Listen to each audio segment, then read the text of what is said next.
SMT Nation, we back. Nation, Tom's Guide. Mark Spoonhour, the author, just went ahead and shared his experience switching from Verizon to T-Mobile, and it's probably not what you would expect. I'll be sure to provide a link for you here in the description of this video. You guys can check out the entirety of it, look at all the details and all of his experiences during this whole transitioning period. Down in the description, there's ways to support us as well. Please do like and share this video. Subscribe if it's your first time here, and turn on the bell notifications icon to never miss an upload from the SMT. So we know the story. T-Mobile is the 5G leader, largest 5G network, most available 5G network, fastest 5G network, all those great things. Their network has come a long way, huge gains and improvements over the last several years. But what Mark is kind of indicating with his experience is things haven't been necessarily great. He documents the entire experience going from Verizon to T-Mobile. So for starters, what he did was he brought his own device, it looks like, from Verizon, an iPhone 14 Pro Max. And I'm guessing this is early in the switch. He was having trouble calling his wife from the hospital where he's visiting a family member. I think the calls were having a hard time connecting, and then they would fail even when they did connect. And he was having trouble getting back to connection with his wife. All right, so he kind of started the article talking about that piece. Clearly, he is trying to be objective. He is trying to give T-Mobile a fair shot. He wants to give them his money. He's switching from Verizon. He went on to kind of explain his travels. He went to what I believe is Virginia Beach. He said, T-Mobile was pretty good. Only had a couple of issues. Wasn't anything too crazy. I think he mentioned having issues connecting to Waze map services.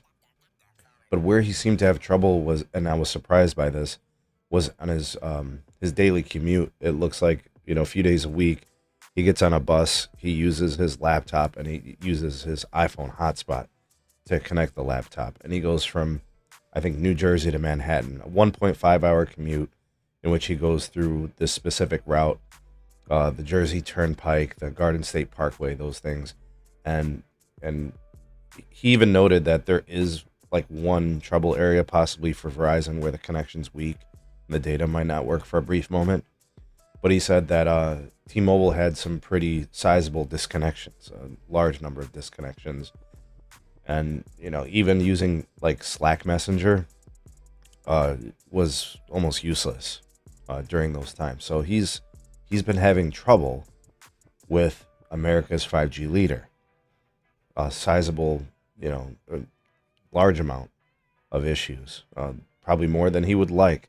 So my takeaway from this as I was reading the article was, here's a guy who has been trying to make calls, use his phone, nothing crazy. He's not asking for the world, right? He just wants a good, reliable connection.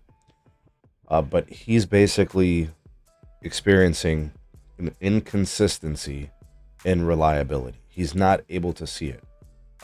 Even on his trip back from Apple's WWDC event, he said the network experiences were much worse for T-Mobile than Verizon. He mentioned that Verizon is not perfect. He said he still had some issues from time to time with Verizon. He mentioned over the last handful of years he had a few dropped calls. He mentioned a couple of zones where Verizon's network isn't strong. But he said he had more problems in one day from T-Mobile than he did in several years with Verizon. Now, the reason I made this video is because a handful of people shared this article with me. And I don't know who their providers are. I have no clue. I don't know what their goals are. They're just sharing this. The person who wrote this article, folks, is trying to leave Verizon. Wants to give his money to T-Mobile. And he closed out the article by saying, the bottom line is, I'm willing to give T-Mobile a bit more time to switch back, but I may be heading back to Verizon. This is the sentiment that people across the country have. They would love to leave Verizon. They would love to pay a little bit less for the wireless service. But you can't compromise reliability, consistency, calling, like some of the most basic functionality. Like I said, he is not asking for the world.